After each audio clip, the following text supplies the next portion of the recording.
നമസ്കാരം.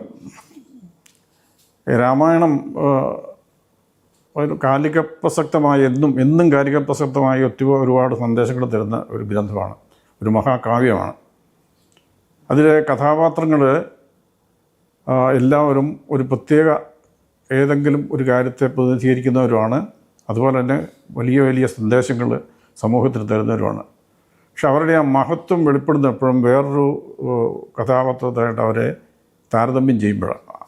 അങ്ങനെ നോക്കുമ്പോൾ ശ്രീരാമൻ്റെ മഹത്വം നമുക്ക് ബോധ്യപ്പെടുന്നത് അദ്ദേഹത്തെ ദശരഥനുമായിട്ട് താരതമ്യം ചെയ്യുമ്പോഴാണ്. ദശരഥനിൽ നിന്നാണ് പല കാര്യങ്ങളും രാമൻ ആർജിച്ചതെങ്കിലും ദശരഥന് ചില പാളിച്ചകളുണ്ടായിരുന്നു.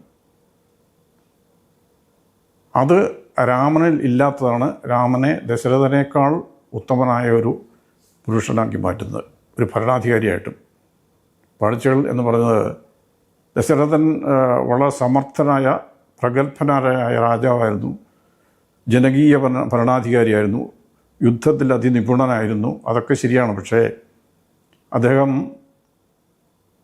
ലൗകിക ജീവിതത്തിൽ വല്ലാതെ ഭ്രമിച്ചു പോയി. അതിൽ പ്രത്യേകിച്ച് സുന്ദരിമാരുടെ കാര്യത്തിൽ. അതുകൊണ്ട് അദ്ദേഹത്തിൻ്റെ വായിൽ നിന്ന് അനവസരത്തിലോ അങ്ങനെ അല്ലാതെയോ വീണ ചില കാര്യങ്ങൾ അദ്ദേഹത്തെ പിന്നീട് തിരിഞ്ഞു കുത്തുകയും ചെയ്തു.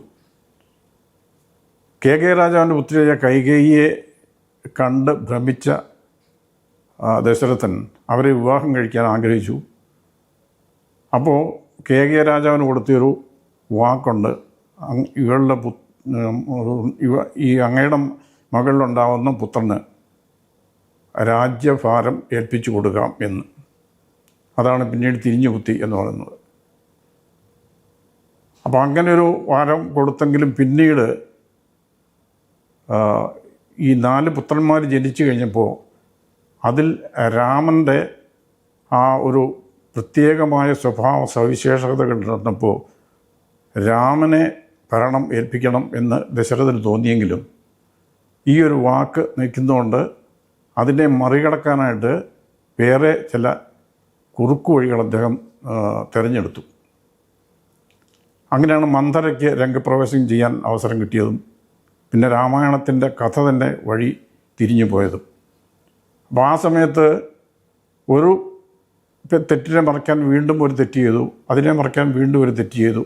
അങ്ങനെ ആ രീതിയിലേക്ക് അദ്ദേഹം കടന്നുപോയി. അതുമാത്രമല്ല, ഒരവസരത്തിൽ കൈകേയിക്ക് 2 വരങ്ങൾ കൊടുത്തു. ആ വരങ്ങൾ നിനക്ക് ഇഷ്ടമുള്ളപ്പം ചോദിക്കാനുള്ള അവകാശം കൊടുത്തു. അത് രണ്ടും ഉപയോഗിച്ചാണ് കൈകേയി രാമൻ്റെ കിരീടധാരണം മുടക്കുന്നതും ഭരതനെ രാജ്യഭാരം ഏൽപ്പിക്കണം എന്ന് നിർബന്ധിക്കുന്നതും. അപ്പോൾ ഇതൊക്കെ നമ്മൾ ശ്രദ്ധിക്കേണ്ട കാര്യം, ഈ ഭരണാധികാരികൾ ഓരോ വാക്കും വാചകവും ഉപയോഗിക്കുമ്പം എത്രമാത്രം ശ്രദ്ധിക്കേണ്ടിയിരിക്കുന്നു എന്നുള്ളതാണ്. അവർ പറയുമ്പോൾ ഏത് സമയത്തും പറയുന്ന ഓരോ വാക്കും വളരെ ശ്രദ്ധിച്ച് വേണം. ഓരോ ചലനങ്ങളും നമ്മുടെ പ്രതികരണങ്ങളും വളരെ ശ്രദ്ധിച്ച് വേണം. അതല്ലെങ്കിൽ അവർ മാത്രമല്ല, അവർ ഭരിക്കുന്ന രാജ്യവും അവിടുത്തെ പ്രജകളും എല്ലാവരും വലിയ പ്രതിസന്ധിയിൽ ചെന്ന് വിടും എന്നുള്ളതാണ് ഇതിനകത്തെ പ്രധാനപ്പെട്ട ഒരു സംഗതി. അത് ഇന്ന് കാലിക പ്രസക്തിയല്ല, കാലാതീതമായ പ്രസക്തിയാണ്.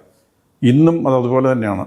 നമുക്ക് ഇന്നത്തെ കാലത്ത് നോക്കിയാൽ പോലും ഭരണാധികാരികൾ പറയുന്ന ചില കാര്യങ്ങളും അതിലെ അനൗചിത്യവും പിന്നീട് പല പ്രശ്നങ്ങളിലേക്ക് ചെന്ന് വീഴുന്നുണ്ട്. അതുപോലെ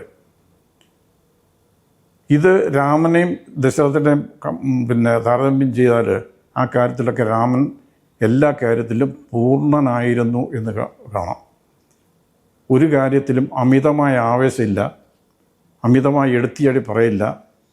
എന്നാൽ കൃത്യസമയത്ത് അപഗ്രഥിച്ച് വേണ്ടത് മാത്രം പറയാനും വേണ്ട പോലെ പ്രവർത്തിക്കാനുള്ള പ്രത്യേക ഒരു സിദ്ധി ശ്രീരാമന് കിട്ടി. അതുമാത്രമല്ല, ദശരഥൻ പറഞ്ഞല്ലോ, ഒരു കണക്കിൽ പറഞ്ഞാൽ സ്ത്രീലമ്പടനായിരുന്നു. നിയമപ്രകാരം വിവാഹം കഴിച്ച ഭാര്യമാർ തന്നെ 3 പേര്. അതുകൂടാതെയും ഒരുപാട് ഭാര്യമാർ ദശരഥനുണ്ടായിരുന്നു എന്നാണ് പറയുന്നത്. അതേസമയത്ത് അന്നും ഈ ഏകഭാര്യാവ്രതം നിലനിൽക്കുന്ന കാലമാണ്. ക്രമേണ രാജാക്കന്മാർക്ക് പല ഭാര്യമാരാകാം എന്നൊരു നാട്ടുനടപ്പ് വന്നു എന്ന് മാത്രം. ഈ ദശരഥൻ്റെ പുത്രനായിരുന്നിട്ടും ശ്രീരാമനും അടക്കമുള്ള 4 മക്കളും ഏകഭാര്യാവ്രതം തന്നെ അനുഷ്ഠിച്ചു. 4 പേരും. പിന്നീട് സീതയെ ഉപേക്ഷിക്കേണ്ട ഒരു സാഹചര്യം വന്നിട്ട് യജ്ഞം നടത്തുമ്പോൾ അവിടെ യജമാന പത്നിയുടെ സ്ഥാനത്ത് ഇരിക്കാൻ സീത രാജകൊട്ടാരത്തിൽ ഇല്ല എന്നിരിക്കെ വീണ്ടും ഒരു വിവാഹം കഴിക്കുന്നതിനെ കുറിച്ച് പോലും രാമൻ ചിന്തിച്ചിട്ടില്ല. അപ്പോൾ സീതയുടെ പ്രതിമ വച്ചിട്ട് ആ ചടങ്ങ് നടത്തുകയാണ് ചെയ്യുന്നത്. അപ്പം ഈ ദശരഥൻ പിന്നിട്ട് പോകുന്ന വഴിയിൽ നിന്ന് വളരെ വ്യതിചലിച്ചിട്ട് വേറൊരു പാതയിലൂടെ ധർമ്മത്തെ ശരിക്കും പഠിച്ച് വ്യാഖ്യാനിച്ച് ആ രീതിയിൽ മാത്രം ഉറച്ചു നിൽക്കുകയാണ് രാമൻ ചെയ്തത്. അതാണ് രാമൻ്റെ ഏറ്റവും വലിയ പ്രത്യേകത. രാമൻ്റെ ഈ ഒരു പ്രത്യേകതയ്ക്ക് തെളിമ കൂടുതൽ കിട്ടുന്നത് ഈ ദശരഥൻ ചെയ്ത അബദ്ധങ്ങളുമായിട്ട് താരതമ്യപ്പെടുത്തുമ്പോഴാണ്.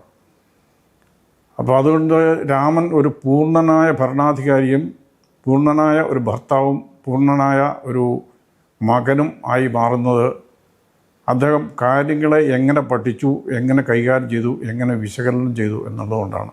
അത് മറ്റ് ഈ ശാസ്ത്രങ്ങളൊക്കെ പഠിച്ചവർ പലരും ചുറ്റുപാടുമുണ്ടെങ്കിലും ഏതൊരു സന്ദർഭത്തിലും കൃത്യമായ രീതിയിൽ അതിനെ വിശകലനം ചെയ്യാനും അത് നടപ്പാക്കാനുമുള്ള പക്വതയും ഒരു നിശ്ചയദാർഢ്യവും ഉണ്ടായിരുന്നു. അതാണ് രാമൻ്റെ പ്രത്യേകത. അതാണ് ദശരഥന് ഇല്ലാതെ പോയത്. ഇത് രണ്ടുപേരെയും കമ്പയർ ചെയ്യുമ്പോഴാണ് രാമൻ്റെ മഹത്വം വെളിവാകുന്നത്.